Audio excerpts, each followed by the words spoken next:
नमस्कार दोस्तों। लोग गौतम बुद्ध के उपदेशों और उनके विचारों को ग्रहण कर उसका पालन करते हैं, लेकिन गौतम बुद्ध के कई विचारों में एक है 4 पति पत्नी होने से जुड़े विचार, जिसे जानकर आप चकित रह जाएंगे। गौतम बुद्ध के अनुसार हर पुरुष की 4 पत्नियां और हर स्त्री के 4 पति होने चाहिए, लेकिन आखिर उन्होंने ऐसा क्यों कहा है और इसके पीछे का कारण क्या है, इसका जवाब आपको इस कहानी में मिलेगा। एक व्यक्ति की 4 पत्नियां थीं। उस दौर में पुरुषों को एक से अधिक पत्नियां रखने का अधिकार प्राप्त था। व्यक्ति का जीवन अपनी पत्नियों के साथ अच्छा चल रहा था, लेकिन कुछ समय बाद व्यक्ति शारीरिक परेशानियों से घिर गया और काफ़ी बीमार पड़ गया।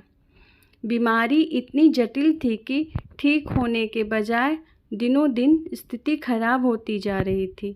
अपनी हालात देख व्यक्ति को यह समझ आ गया था कि उसकी मृत्यु का समय नज़दीक है।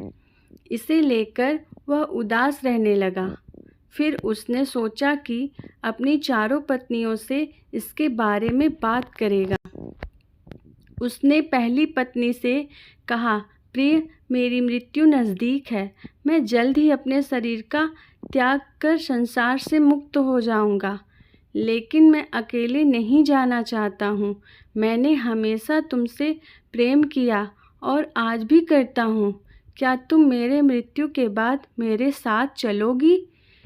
यह सुनते ही पत्नी खामोश हो गई और अंत में उसने हिम्मत जुटाते हुए पति से कहा, स्वामी, मैं जानती हूँ कि आप मुझसे बहुत प्रेम करते हैं और मैं भी आपसे उतना ही प्रेम करती हूँ, लेकिन आपके मृत्यु के साथ हमारे अलग होने का भी समय आ गया है। यह कहते हुए पहली पत्नी ने मृत्यु के बाद उसके साथ चलने से इनकार कर दिया। इसके बाद व्यक्ति अपनी दूसरी पत्नी के पास जाकर उससे भी यही प्रश्न पूछते हुए कहता है, क्या तुम मृत्यु के बाद मेरे साथ चलोगी?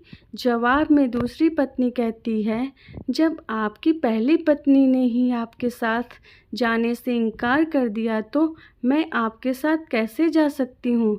यह कहते हुए वह भी उनके पास से चली जाती है। व्यक्ति की मौत अब बेहद करीब रहती है और वह मृत्यु के बाद अकेले होने के कारण उदास मन से तीसरी पत्नी को बुलाकर भी यही प्रश्न करता है। तीसरी पत्नी भी मृत्यु के बाद उसके साथ जाने से इनकार कर देती। मृत्यु को और करीब पाकर अब व्यक्ति की सारी उम्मीदें खत्म हो चुकी होती हैं और अंत में वह अपनी चौथी पत्नी को बुलाता है और हिम्मत जुटाकर यही प्रश्न पूछता है जो उसने अपनी तीनों पत्नियों से पूछे थे। व्यक्ति कहता है, मैं मरने के बाद जहाँ भी जाऊँगा, क्या तुम भी मेरे साथ वहाँ चलोगी?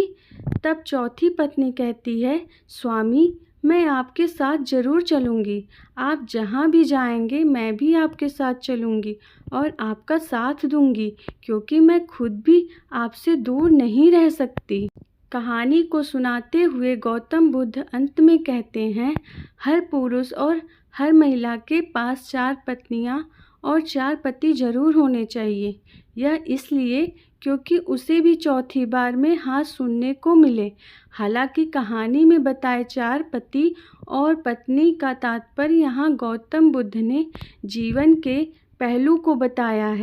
गौतम बुद्ध के अनुसार इस कहानी में पहली पत्नी हमारा शरीर है, जो मृत्यु के बाद हमारे साथ नहीं जा सकती।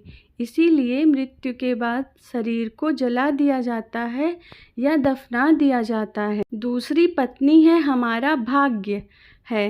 मृत्यु के बाद हमारा भाग्य भी यहीं छूट जाता है और हम उसे साथ नहीं लेकर जा सकते हैं। तीसरी पत्नी का संबंध रिश्तों से है। मृत्यु के बाद रिश्ते नाते सभी यहीं छूट जाते हैं और हम चाहकर भी इसे अपने साथ नहीं लेकर जा सकते। कहानी में चौथी पत्नी जो कि साथ जाने के लिए तैयार हो जाती है, इसका संबंध हमारे कर्म से है, कर्म ही एकमात्र ऐसी चीज़ है जो मृत्यु के बाद हमारे साथ जाती है। कर्म ही वह चीज़ है जिससे हमारे पाप पुण्य का लेखा जोखा होता है और मृत्यु के बाद हमारी आत्मा को स्वर्ग या नर्क की प्राप्ति होती है।